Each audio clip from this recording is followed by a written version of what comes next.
Жаркынай Куршиева 3-чү наристесин төрөп кубанычы чексиз, балдарынын аралыгы 5 жаштан болгонунан ар кандай ойлор менен коркуп келдим эле дейт. Буйруса эненин да баланын да саламаттыгы канааттандырарлык. Мен бул жерге 26 келдим. Аябай оор абалда келген болчумун. Жашым 41ге чыкты. 12 жыл перерыв дегенде 3-чү кызымды көрдүм. Аллага шүгүр, жакшы.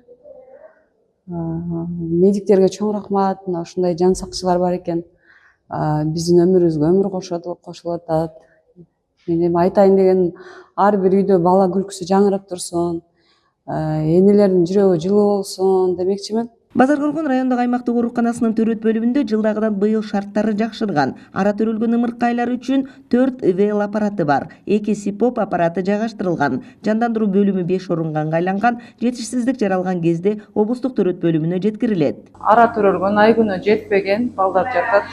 Бул жак 34 неделя, артыңардагы бала 33 неделя, аркаңардагы бала 32 неделя. Ай күнү жетпеген балдар жатат. Азыр давлениясы көтөрүлсө же боюнда бар кезинде ооруп жүрүп неме болсо дагы, оор иштерди кылса дагы ушундай неме болот. А так в основном ооруп жүргөн, давлениясы көтөрүлгөн эмелерде мындай болот. Кан кетсе, көбүнчө ушундай болуп кездешет. Ара төрөлгөн ымыркайлардын саны арбын болуп жатканы тынчсыздандырат. Бул багытта министрликтин атайын программасынын алкагында жергиликтүү бийлик коомчулук менен бирге аракет кылууда.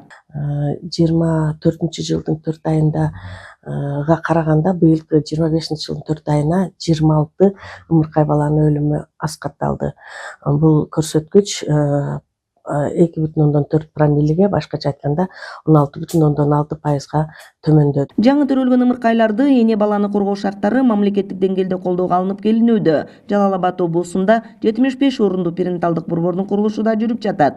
Быйылкы 2025-жылдын аягында заманбап медициналык жабдуулар менен пайдаланууга берилери күтүлүүдө. Ал эми Барпы айылында эне баланы коргоо борбору ачылып, пайдаланууга берилди.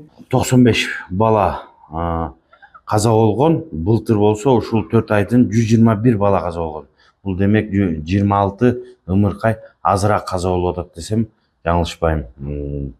Бул себеби эмне себептен деп биз аны да анализдеп, ошол берген тапшырмаларыбызды жана ушул дарыгерлердин бүгүнкү тапта иштеп аткан иштерин, андан тышкары мына өзүңүздөргө маалым болгондой эле жакын арада бизде эне жана баланы коргоо Созак районунда төрөт ошондой оорукана ачылды. Эне баланын өлүмүн кыскартуу эң башкы максат. Бул багытта президенттин Жалал Абад облусундагы ыйгарым укуктуу өкүлчүлүгү адистер коомчулук менен натыйжалуу иш-аракет алынып барылууда. 2024-жылга салыштырмалуу ымыркайлардын өлүмү азайган.